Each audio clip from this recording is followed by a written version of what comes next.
এই গৌর নদীর লোক একসময় তৃণমূল কংগ্রেসে ছিল। তৎকালীন সময়ের অবস্থা আমরা সবাই জানি। উনি বাংলাদেশ দখল করবে।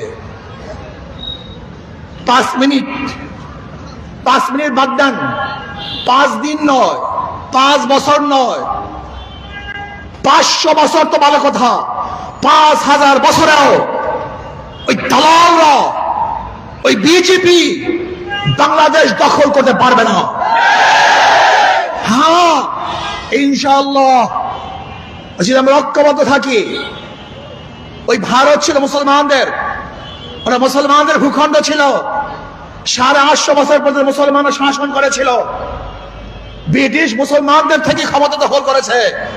কাজে বাংলাদেশ, ভুটান, নেপাল, ভারত, পাকিস্তান, বাংলাদেশের ভূখণ্ড, বাংলাদেশের অংশ ছিল এক সময়। আমরাই শাসক ছিলাম, ভাগ হয়ে গেছে। কিন্তু যদি আমাদের উপরে আবার আঙ্গুল তোলো, এ দেশকে দখল করার স্বপ্ন দেখো, এ দেশের দিকে চোখ তাকাও, চোখ তুলো, যদি আঙ্গুল তুলো, বাংলাদেশের জনগণকে তোমরা চেনো না।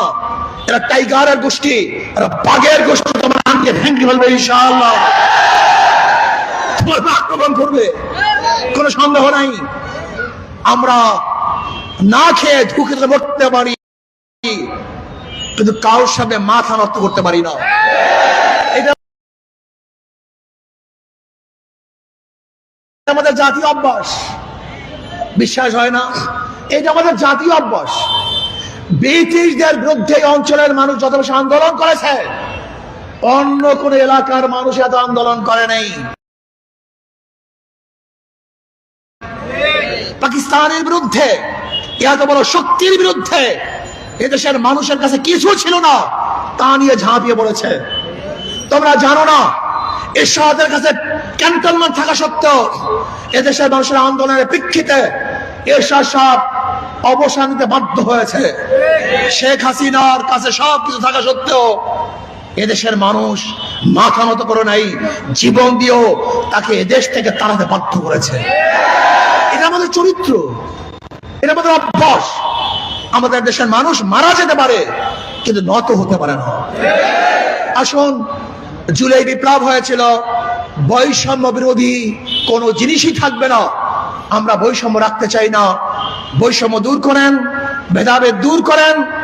আজকে আবারও যেভাবে হেলমেট বাহিনী বের হয়েছে, সেই ফেসিসের আমলের সমস্ত স্মৃতি আবার আমাদেরকে স্মরণ করিয়ে দিচ্ছে।